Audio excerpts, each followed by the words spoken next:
Super cool radio.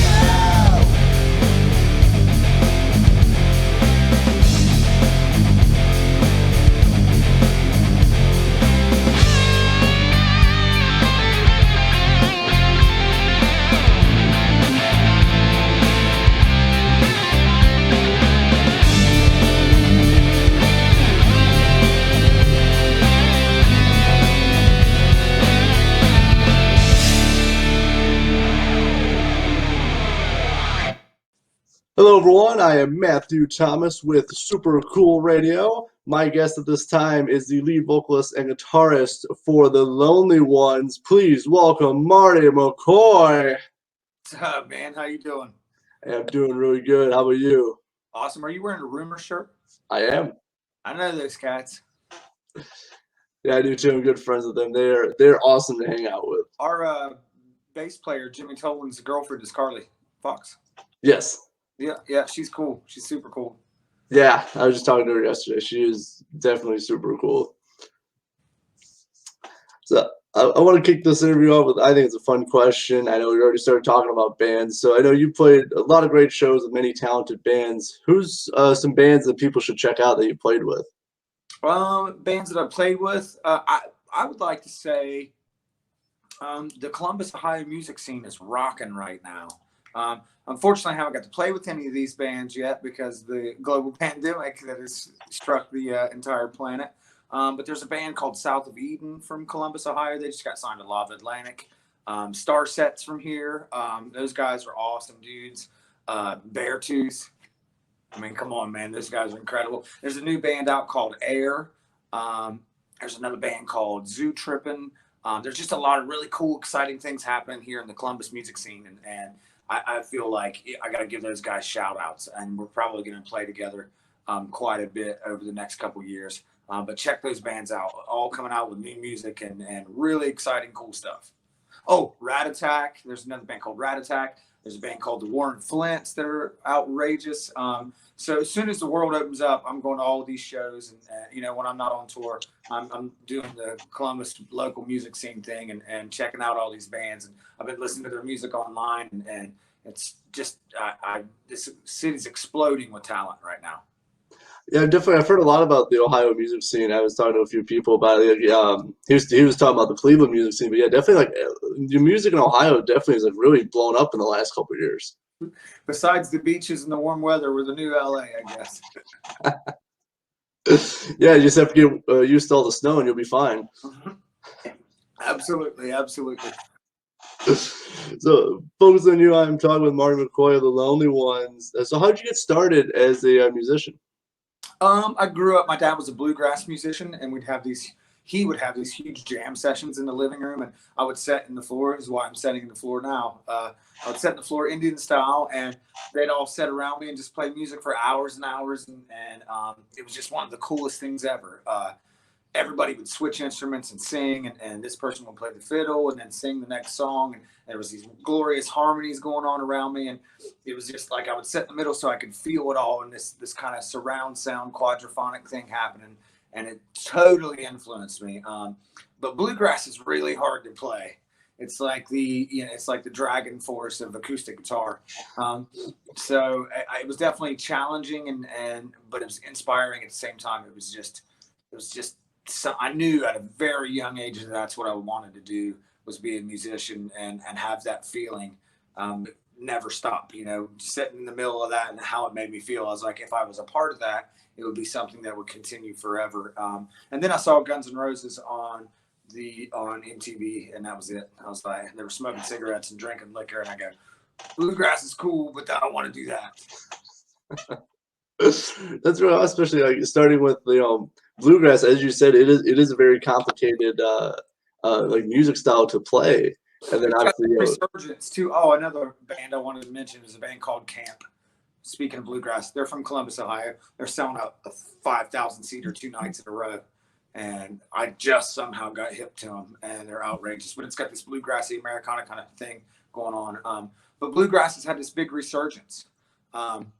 I mean, me being from West Virginia, because I was born and raised in West Virginia, it's always been cool to me. But now, young kids are getting into it, and it's got this new kind of little rock edge to it, and you know, with Mumford and Sons and bands like Camp and stuff like that. So it's coming back, and it's got this new twist to it, and I'm really happy about it. And I didn't know you were from West Virginia. I went a vacation there a little bit, 2018, I think 2017, 2018. Where'd you go? I went to Berkeley. Oh, Beckley. Yeah. I went to whitewater rafting and zip lining and stuff. So Beckley, West Virginia. Yes. Right on. Yeah. The whitewater rafting is awesome. You couldn't tell by my accent I was from West Virginia? No, I didn't know, actually. And then there's the one bridge. It's like the New River Bridge. Yes. Yeah, people jump off that with parachutes, and it's called Bridge Day. West Virginia is a cool place. I loved it there. People think that we're all just a bunch of crazy redneck hillbillies, but that's you know, once we got the internet, we stopped tight rolling our pants, and we became pretty normal pretty fast. No, it was a wonderful place to grow up, and I love it there, and it's beautiful. And but I call Columbus my home now. I've been here for a long time, and I love this city very much. It's been good to me. Yeah, for sure, right on. And yeah, they had this. I didn't go on it because I was like super nervous, but like they had the catwalk under the bridge. Underneath, yeah, I've done that a couple times, and it's nerve wracking. I was pretty nervous the whole time. Yeah, I'm fine. Like heights, I'm fine with, but once I start like swaying, I was like, no, I'm not good. I think it's smart. I think, I think you're a smart man for that. I'm the same way here. Like I love roller coasters and stuff, but I hate the Ferris wheel. The Ferris wheel is just too slow, and when it starts rocking, I'm like, this does not feel safe. But I mean, I'll get on the highest roller coaster and do all kinds of wild shit like that. But the Ferris wheel, don't like it. Yeah, I'm kind of similar. Like, obviously Cedar Point, also in Ohio. Like roller coasters, I'm always good with, except like I forget which one it was. It was like the wooden roller coaster. It felt like the cart wasn't like perfectly like on the rail, so it just felt very uncomfortable. I'm like, yeah, I'm good. Yeah. I remember going to Kings Island and riding the wooden beast, and all the other ones were fine. That one scared the crap out of me. I was like, it just felt like it's gonna fly off the rails, and it's rickety, and you can hear I think it's the world's only wooden roller coaster. And I was like, I don't know about that. I'm gonna go on the brand new metal ones, and it doesn't bother me at all. The old wooden ones a little scary. Yeah, I think it's more just like the noise for me. It just doesn't sound good. I think it adds to the sheer terror. It was getting back on track real quick. So the Lonely Ones, that was formerly Boba Flex. So you guys you changed the name, I think, last year?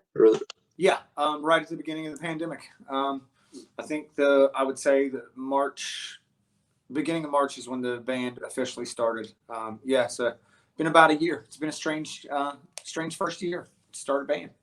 Yeah, so how was it like pretty much reinventing and creating a new band like in a pandemic in quarantine? Well, I guess it did start earlier than that, now that I think about it. My brother left Boba Flex his daughter turned 13 years old, and he was like, you know what? He's like, I love the band and I love everything about it. He says, but I'm really not into missing, vocal recitals and piano recitals and volleyball games and stuff. He's like, I've missed some of those things too often, and I just don't want to do that anymore. And we totally understood. So we decided, we finished out our obligations as Boba Flex. We did the last tour as the 4-piece just to see if we could, if it was going to work as a 4-piece, just the 4 of us. And it did. It worked really, really well. We had a blast, and it gave us the confidence. So we decided to change the name because we didn't feel it was the same. Sean was the singer and I was the lead singer. We were both lead singers, and it was like there was a whole large. He's got a crazy voice, and his register is higher than mine. And there was no way to be able to do those songs, and we just didn't feel like it was Boba Flex without him. So we didn't want to stop, and we really enjoyed writing music together and playing together and touring together. So the idea, as it was tense and nervous. Nerve-wracking of changing the name and starting everything all over. But once we did it, it became exciting, and we got lucky that we were able to, instead of starting from square one, we were able to bring fans with us. Most of them, Some of them are like, oh, I don't get it. I don't like it. Whatever. Which, cool. That's the way it works.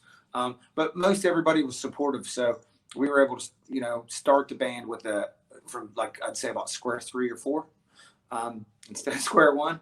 And then it became exciting. And the cool thing that came with it was, Bobaflex had been around for such a long time, but now this was the people that didn't know the transition and stuff. They're like, who's this new band? This exciting, cool band. This band's out of nowhere, and they write really great songs, and they came out of nowhere. So that we got the best of both worlds. It's like we got the excitement of these new guys. People are like, these are young hip dudes. I was like, yeah, I won't stop you there. Yeah, I was doing interviews with a lot of musicians, and then like I would always ask like what music you've been listening to, and a lot of people kept saying I'm listening to the Lonely Ones. So I'm like, all right, people keep talking about this, I probably should check them out. Right on. Did you know who it was when or like as soon as you saw the video, you're like, oh, I know who these guys are? Well, I wasn't really familiar with you guys as Bobaflex either, so I was like kind of just knew the whole thing. That's what I'm saying. We get that thing where it's like, the fan base from Bobaflex pushes us to newer people that have never heard of Bobaflex stuff, and we get the best of both worlds. We get this new band that everyone's talking about, and they're talking about it because they knew us for 8, 9 albums. So it's like I said, it was scary at first, but as we thought about it, it's like we're actually setting in the best position to start a new band, and get the best of each side. So yeah, it's exciting, man. So you dig it? You dig it? Oh yeah. Yeah, the first one I listened to was a Real Big Trouble, which I really enjoy. That's like just a real rocker. And then like you guys dropped Change the Station, which even like rocks more. And I was like, man, I'm feeling this. Right on. We're getting ready to drop a new single. Hopefully this week. We're in the editing process right now. Shot the video. Shot it Sunday. Started editing it yesterday, and finishing up. So hopefully it'll be pretty quick. And then Imagine Records is planning on putting out. We signed to Imagine Records. I'm not sure what the date was, but it was pretty quick after we started putting out music. And the plan between Imagine Records and the Lonely Ones is we're going to start putting music out a lot more frequently now. Now that we've the pandemic is starting to lift, people are getting their vaccines, and the virus is starting to go down in cases, and it seems like the world's getting ready to. It's slowly opening back up, which is exciting. So we're going to release a lot more music a lot faster now. So yeah, that's exciting. I can't wait. I can't wait to get back on the road. Yeah, and speaking of getting on the road, perfect segue actually. So you got a run of shows coming up in August, and what's very special, you guys will be in my hometown of Mishawaka on August 22nd at the Smokestack Brew. I'm really looking forward to seeing you guys. Nice. So for anyone who hasn't seen you guys, either as Bobaflex or the Lonely Ones, what can they expect? I don't know. Haven't done it yet. As the Lonely Ones, I have no idea yet. Don't know what it's going to be like. I'm excited. I'm nervous. It's going to be high energy. We are very well rehearsed. We rehearse crazy, but you don't know. You rehearse. We're doing 5-6 days a week rehearsal, 6-hour days to make sure that everything is as tight as you can get it. But once you get out on that stage, it's like a boxing match. Once you get hit in the face, everything, your whole game plan goes out the window. So I feel like, we've played a lot of shows together, but not as the Lonely Ones. I feel like we got a really good handle on it. And I can't wait till we're in that machine type. We got some shows under our belt, and it comes to second nature. But I don't know yet. I don't know what it's going to be like. I don't know if Jimmy and Jake and Tommy are going to go crazy on stage. I don't know what's going to happen. So it's exciting. Yeah, I'm really looking forward to it. As soon as I heard you guys, I think it was last year. Was it 2 years? I don't remember exactly when it was announced that you guys were having a show in Mishawaka. But I was like, I'm going to be there. I think it was last year. It was announced last year. And I got pushed off. That's been the thing with the the coronavirus. Is like it's why we pushed it all the way back to August, because we had to keep changing. We had everything booked, ready to go, let's go. And then the world locks down, and we just had to keep moving it back. And man, it was a depressing year. But, we wanted to keep everybody safe and keep ourselves safe, that kind of thing. So we felt like August, we set it back. I mean, it was October, it was August. It's kept moving. So we decided, August seems like with the plan of the rollout of the vaccine and all that stuff, it seems like that would be a safe bet. Would be August, and it looks like it's all moving in the right direction. So I can't wait to get on the road. This is the longest I haven't been on the road in since I was 17 years old. So I'm just chomping at the bit to get back to what I love doing, and seeing people face to face. You can put out songs, you can be put on the radio, you can do all these cool things, but nothing beats the face-to-face interaction and the loudspeakers and the kick drum hitting you in the chest and the lights and the smoke flying everywhere and the drinks clanging and the crowd cheering. I mean, there's just nothing like it, and I can't wait to get back to that. Oh, yeah, for sure. And the live streams, it was nice for a while, but definitely there's a different vibe when you're actually in person. I met so many friends at concerts and stuff. It's really it's a nice just community. Just nice to get to know each other. Yeah, absolutely. And you get some drinks and you loosen up and everybody's singing together, and it's just like I can't wait to do it again. I can't wait. Like I said, the Columbus music scene is thriving, and there's so many great, talented bands here. I love being on stage. I love being in the crowd. I love every bit of it. As soon as the restrictions are lifted and we're able to go back, I'll go see a polka band play on a Thursday night. I'm not missing anything ever again. On a Monday night, I'm not going to be like, oh, it's Monday, I'm not going. It's like, yep, I'm going. Don't care. I think that's what's going to happen with everybody. I think everybody's sick of looking at their phones, and they've watched everything on Netflix. They picked one side or the other politically, and you smashed heads with everyone. I think everyone's tired of it, and I understand that it was a scary time, and there was a lot of fear, and there was a lot of uncertainty, and we got QAnon out of it, we got all this crazy stuff out of it. But I think people are kind of going to start coming back together. That's at least the way my social media news feeds look. It's like things are getting kinder and happier, and people are forgiving each other and not scared anymore, not as angry or scared anymore. So I think that what's going to happen is there's going to be this huge explosion of like the 70s.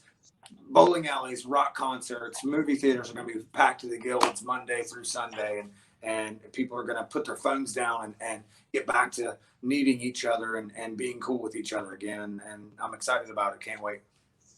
Yeah, I hope that's what happens.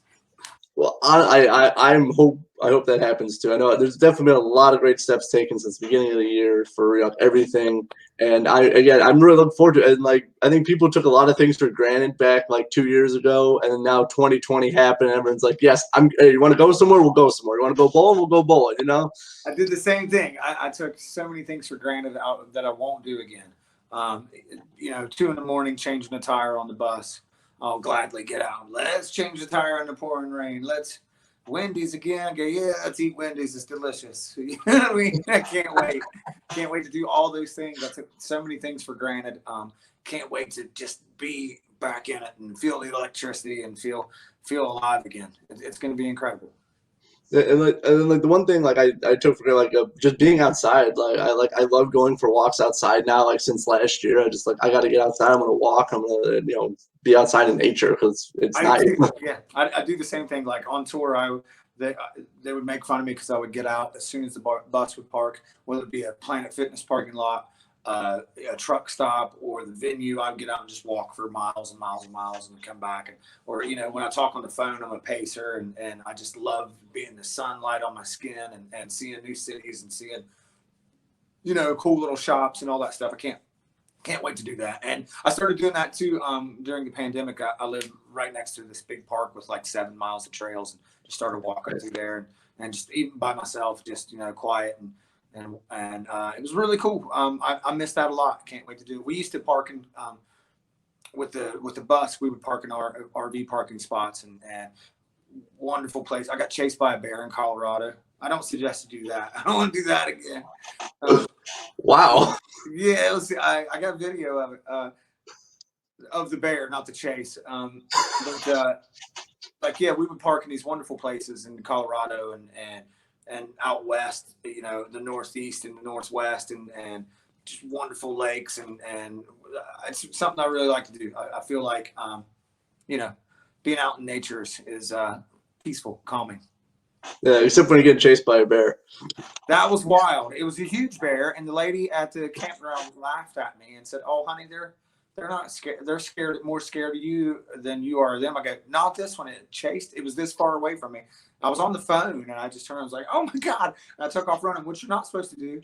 And they say No. you can't outrun a bear, but yes, you can. I outran a bear in cowboy boots, and so I got, and so it was like this campground was half a hotel and half this campground. It was a gorgeous campground too.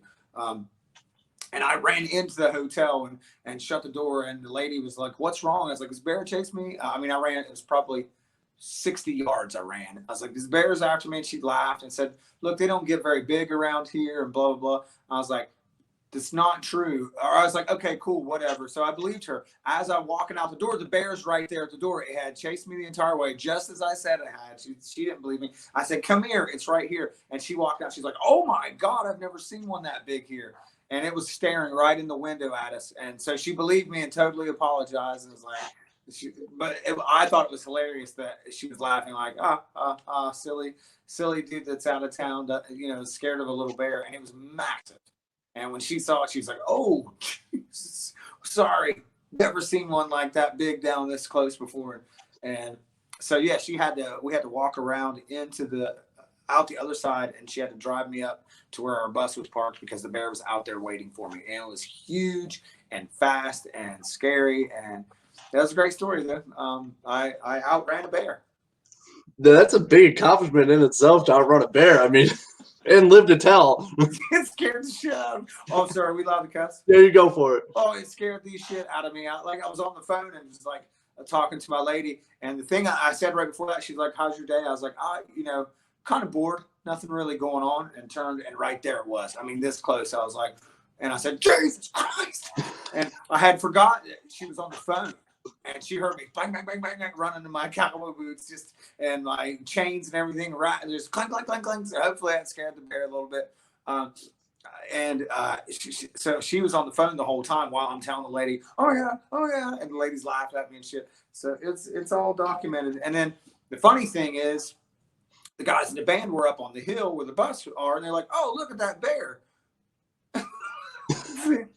What the hell's it chasing? It's me. So yeah, it was a good story. I tend to take bear spray with me wherever I go now. I'm afraid of it in the grocery store. I'll just turn around, "Jesus Christ, he's after me again."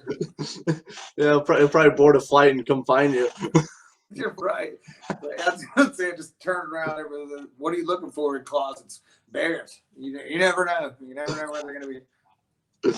Yeah, for sure. All right, so yes, the Lonely Ones will be in Mishawaka, August 27th. That's gonna be, honestly, that's a huge weekend of music. We got Tantric that Friday. We got the Rock the Rescue, which features like Crash Karma, The Rumors, and a bunch of other great bands. That's a huge Crash Karma is good for ours too, man. They're awesome. Dude, yeah, and then you got you guys on Sunday. That's gonna be like a full weekend of music at the Smokestack Brew. Great bunch of bands. I like The Rumors, a great band. Crash Karma, incredible band. We've met so many bands out there on the road and became great friends with them. There's a thriving underground rock and roll scene. And if you're not at the show, you're missing out. There's so many good bands out there, and wonderful people to hang out with and be friends with. So yeah, that's exciting. We might show up early and go see Crash Karma and The Rumors. You never know. Yeah, that's the day before. I'm honestly, I'm really looking forward to it. I had the opportunity to interview Crash Karma, and they were so much fun to chat with. They are. An incredible live band too. Wonderful people, and oh man, they can jam. Oh, for sure. Especially for being a two-piece too. Yep, they are badass, man. Yeah, and I think you guys got a show with them in Wisconsin, I want to say, with The Rumors and Crash Karma. Yeah. In September, I think. We've done a lot of shows with Crash Karma.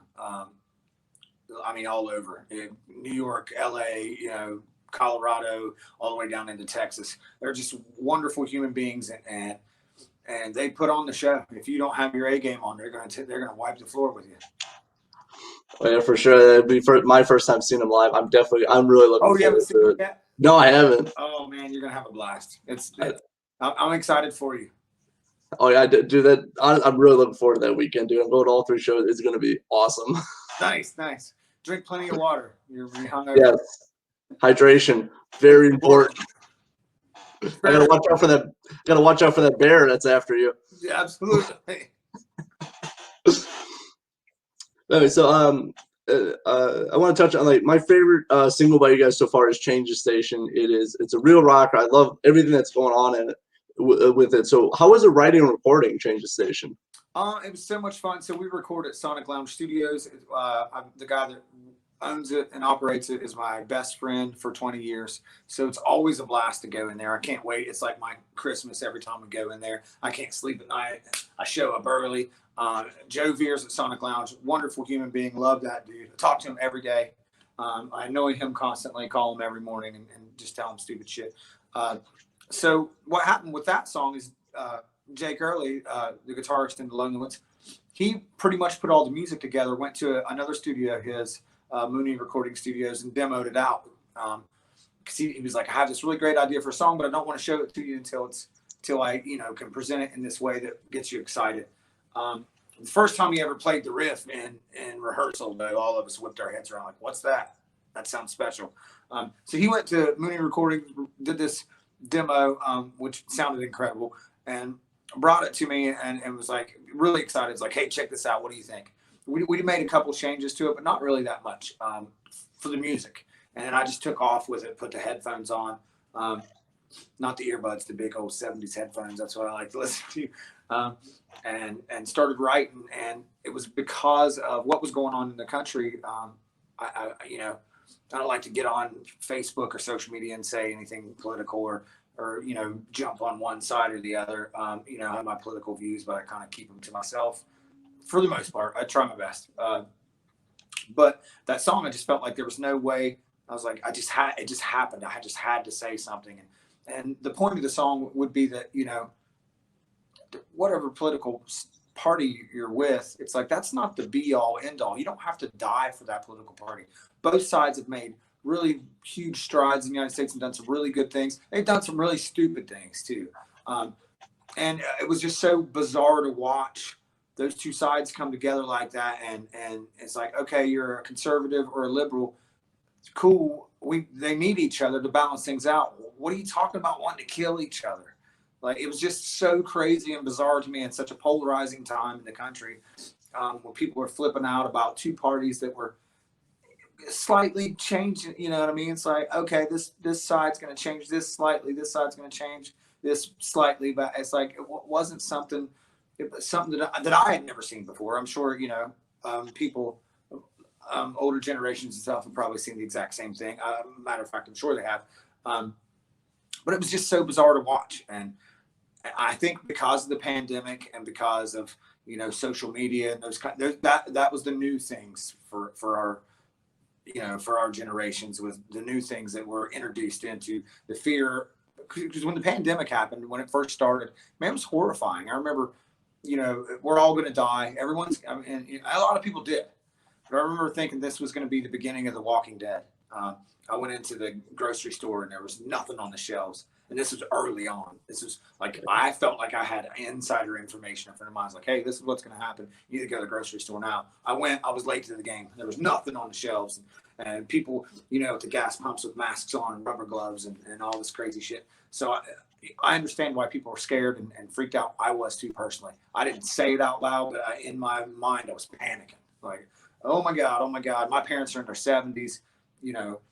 I know a lot of people, a lot of loved ones, everything. I was afraid for myself. I was afraid for everybody else.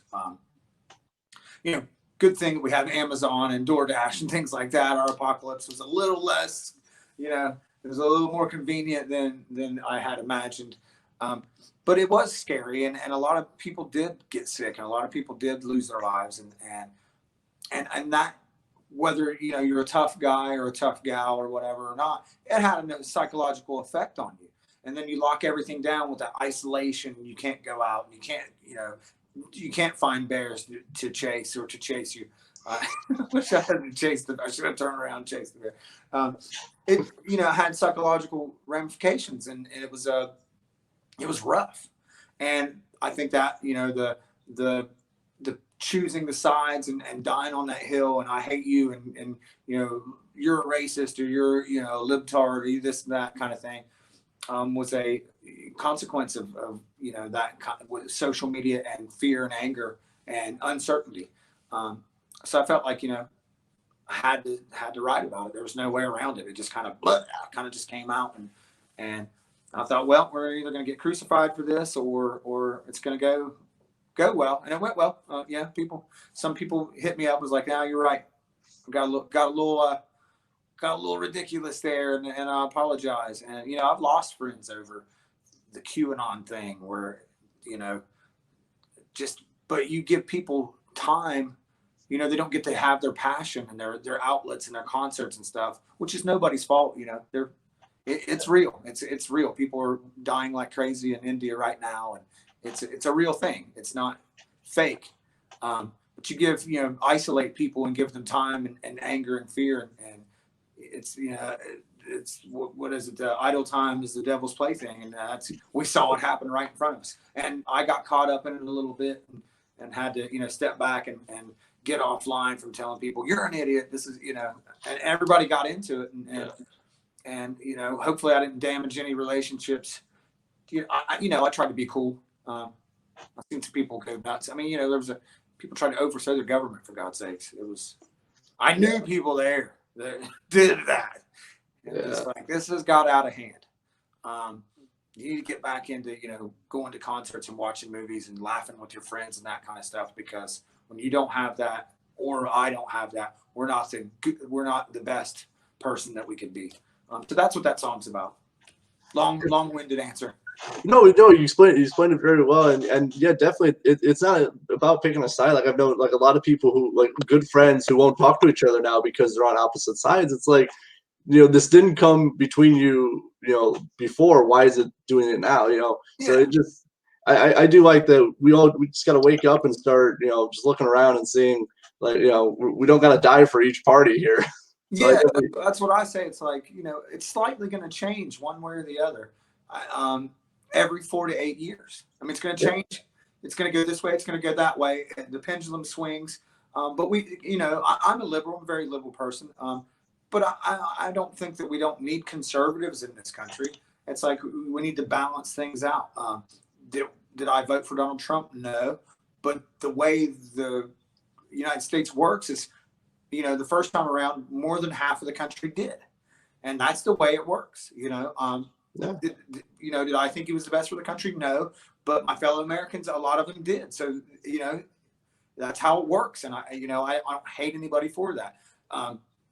Joe Biden is now the president, and more people, I'm explaining it like you're not intelligent. I'm sorry about that. You're good. That's how it works. The other half of the country, more of the other half of the country said, no, we're done with that. We're doing this now. And that's the way, that's the way the system works. And I don't want to kill anybody over that shit. Yes. No, honestly, yes, that is like, that's where we were like last year. And, even this year, as you said, was trying to overthrow the government and stuff, like that's where we were. And it was very unnecessary for everything. It was. And I'm willing to, tell people, I'm willing to realize that people got caught up in this, like I said, the pandemic and social media. Social media is relatively new. It is. And some people, they see a meme or see something that, like people keep constantly saying research, do your own research. Like, unless you've been to college and done a research paper, I don't think you know what research means. Googling something and research is totally different. You have to, if you have ever done a college paper and you have to cite everything, it's not, if you've ever read a peer reviewed study, it's not easy to grasp. It's I don't want anything to do. This is why I'm a musician. I've done it before. It's like, ugh, this is, but going to Google and looking up something and it's not research. It's not real research. The shit is hard. That's why, people are paid well to do it and have to have degrees to do it. And a lot of false information spreads 70 times faster. And, to be honest, it's more fun than sometimes the boring truth. So I think a lot of people, social media is this steamroller of information that it's hard to find out what is actually true. Because I've done it. I've thought I was right about something and someone's comment, and then I go look up a few things and go, They were right, and it hurts. It doesn't feel good. Yes. It doesn't feel good at all. You're like, ugh. But we have to be that way, and we have to be like, oh shit, and you know, the same like I said, I'm on the left. I'm not far left, crazy far left. But our side does the same things. Of people talk about cancel culture. It's like, well, we just try to cancel different things. And it's, you know, it's like everybody does that and points the finger, and you did this and get rid of them. We do the same shit. It's a little different, but we're not very tolerant either. You know, people are allowed to have different viewpoints, and they're allowed to, you know, it's just, I don't know where it got. So you either think the way I think or you're out. That's dangerous on both sides, and it has to stop. And I don't want to be a part of that anymore. You know, like I said, I'm very liberal in a lot of things, but the more this goes on, it's like both parties, you know, I just kind of backing away from both of them. Like that's just just doesn't make any sense, and that's evil, and that's evil, and doesn't, you know, it's like, God damn, what happened to live and let live?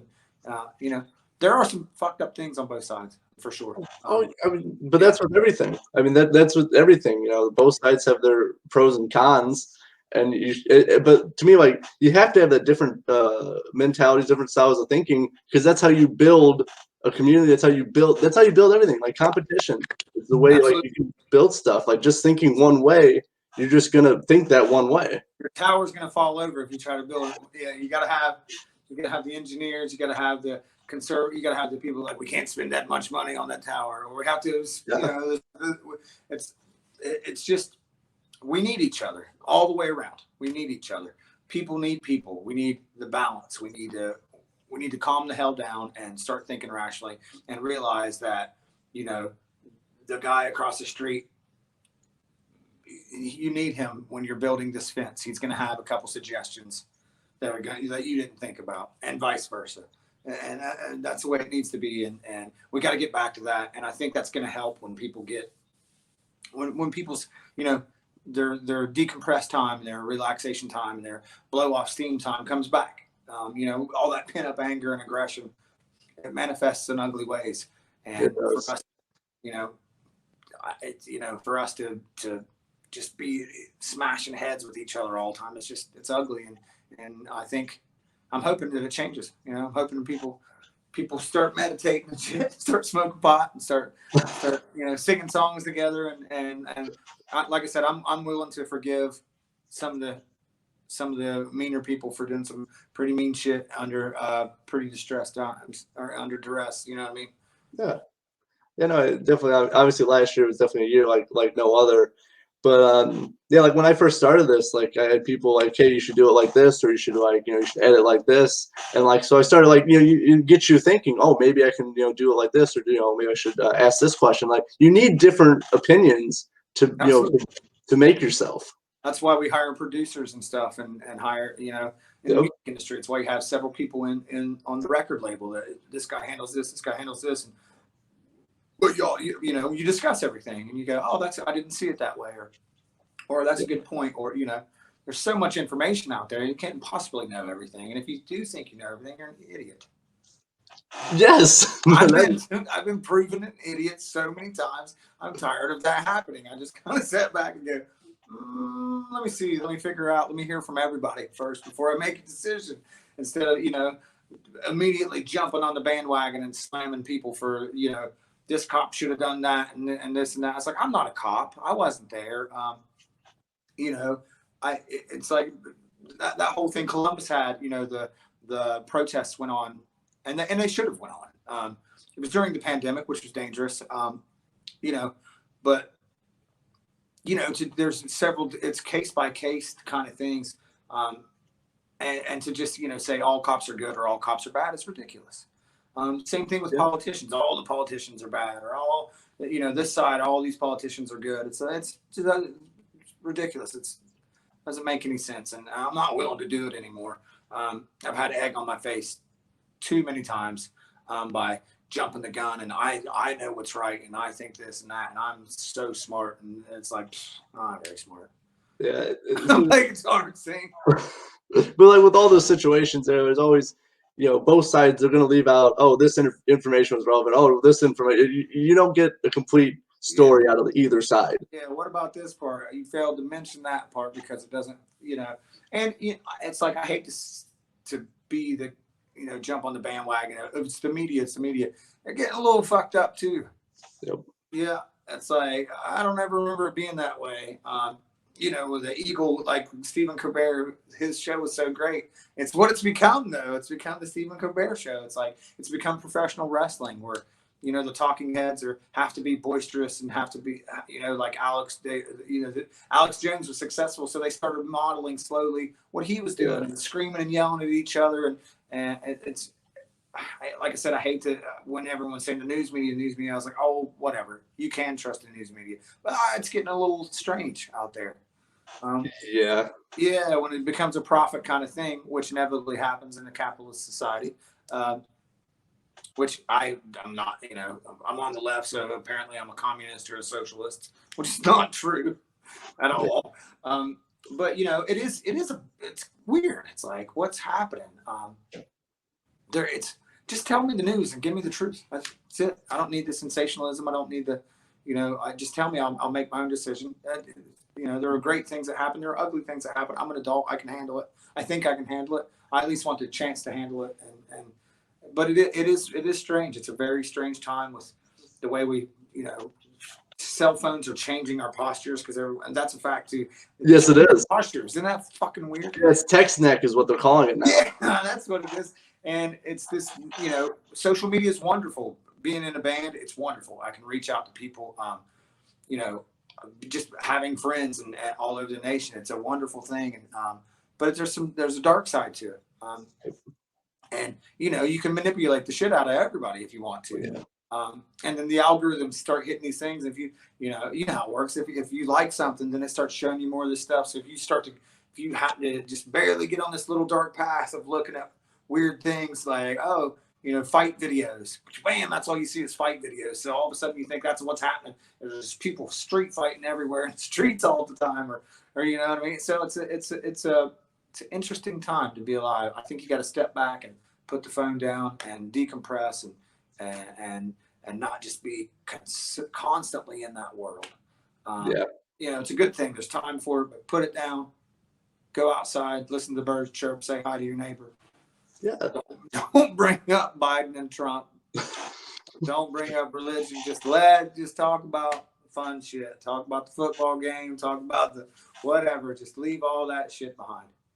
Yeah, exactly. And that's why I think like Change the Station was very relevant for when it was released about just again waking people up. Like, hey, we don't always have to talk about politics. Yeah. It's not that much fun. No. I got news. I got a news feed. I got Apple News. I read that every morning. That's it. I don't want to talk about it anymore. Yeah. I've honestly I've stopped watching the news for a while because it's like, man, this stuff is like so depressing. Like I can't handle it right now. I mean, it's like I said, professional wrestling. Smoke goes out. Yep. The talking head comes out. Yeah. If The Rock did it, I'll be like, all right, I'll watch the news now. Yeah. We're gonna smack the liberals down. It's bizarre, and same way on the other side. It's like, it's crazy. Yeah. I watch Bill Maher and John Oliver, and I read the news in the morning, and that's about it.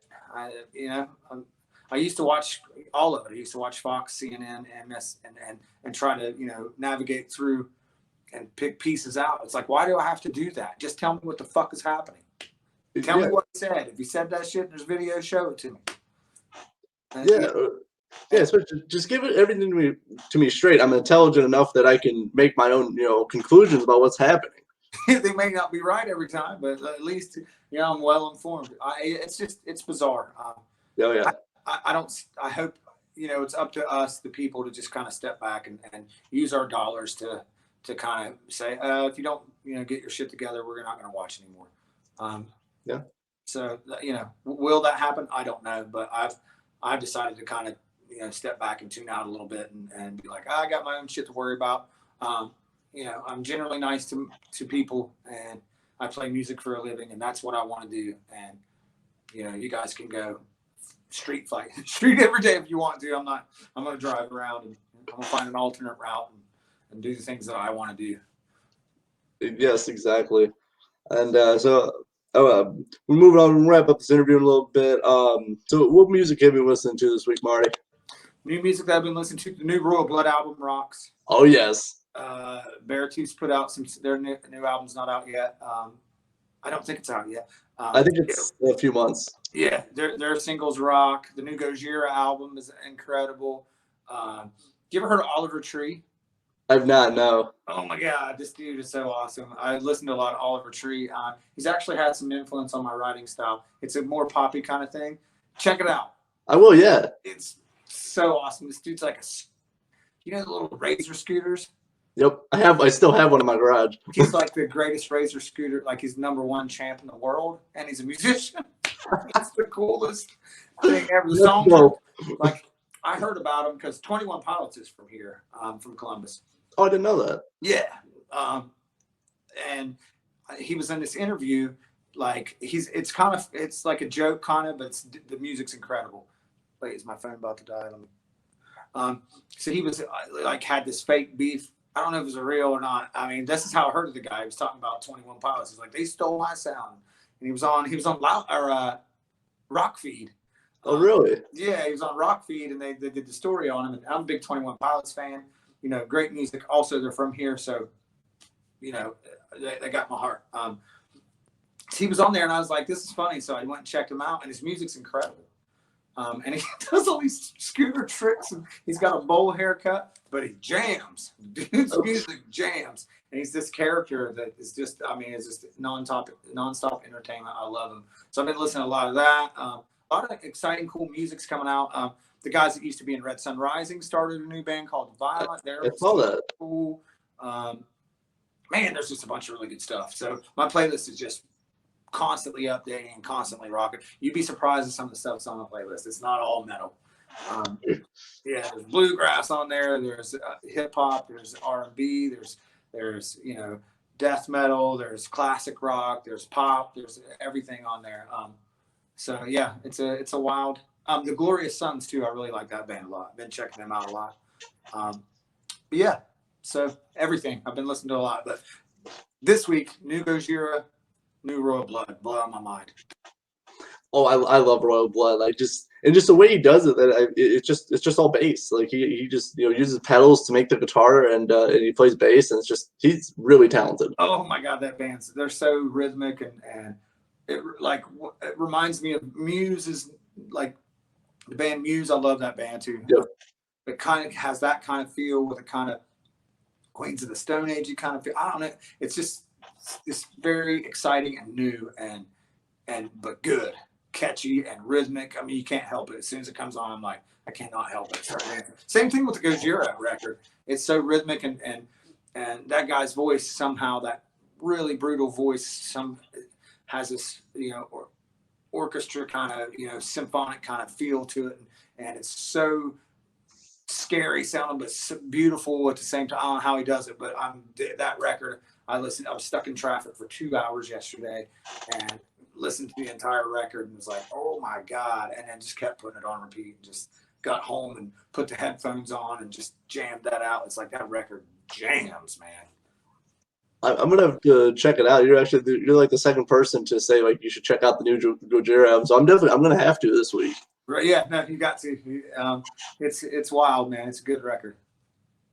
Yeah, I would definitely give them a listen. So yeah, this week I'm listening to obviously the Rumors because they're awesome. They are awesome. Carly's got the voice, man. She rocks. Oh yeah. So I got to see him last month in Fort Wayne, and I was like, and they killed it. They put on a killer show. I loved it. They're awesome. Awesome people too. Super cool people. But yeah, they jam. She can sing like a bird. Yeah, oh yeah, for sure. Especially like live is like studio they sound awesome, but then live is just like a whole nother level. Power trio. Yeah, they jam. For sure. And so this week I started getting back into Everclear. I started listening to them again. Haven't listened to them in a long time. Yeah. So I started getting back with them. Stuff, right? Yeah. Well, their last time was like 2015, but they're still doing shows and stuff, right? Everclear's still touring. Oh yeah. Awesome. Yeah, I think they announced the tour with Living Color, which I'm surprised, but like, Man, I love Living Color. I know, like I do too. So like I was surprised that they're going on tour, but I'm like that would be a really good show. Absolutely, I'd like to go. There's so many shows I want to go to. I think I'm seeing Kiss. I've never seen Kiss before. Oh, nice! I think Really? I'm off tour and go see Kiss the day of, and then go right back on tour. Wow. Yeah, Well, that's gonna be awesome. Yeah, I've never seen Kiss. That's blasphemy. I haven't either. Yeah, I'm going. I can't wait to see Kiss. I'm a huge Kiss fan. But yeah, there's so many concerts. I'm going to them all. I'm not missing anything. Yep. I'll go. There's a music venue that I could walk to from my apartment, and I'm going to show up there probably, as soon as it opens back up. I'm in, going everywhere. Can't wait. I hope everybody feels the same way. I hope that music venues are packed. The underground rock scene is thriving. I hope it has this huge surge because people are just getting back out and listening to live music again. And I think it's going to be incredible, man. I think out of the darkness is going to come a new renaissance, the artists were locked away and worked to keep their sanity. So there's going to be this explosion of new stuff, and hopefully we're a part of it. Oh, I definitely think you will. So, dude, Marty, thank you so much for this awesome, very, very in-depth interview. Talk about so much different stuff, especially, obviously we talked about the Lonely Ones. Again, if you're in the Mishawaka area or just want to see them on the tour, they have it coming up in August. They will rock your face off. First time Lonely Ones will be out playing a show as the Lonely Ones, so definitely check them out. Right on, man. Thank you so much, man. I really appreciate it. Fun interview. I talk a lot, so it went over. It was a very fun interview, so thank you so much. Please check out Stream Support. Give a like to the Lonely Ones. You're gonna love their singles they've put out. I've really enjoyed them. I know my audience will as well. Awesome, man. Thank you. So for Marty McCoy, the Lonely Ones, I'm Matthew Thomas with Super Cool Radio. Thank you for watching Super Cool Radio.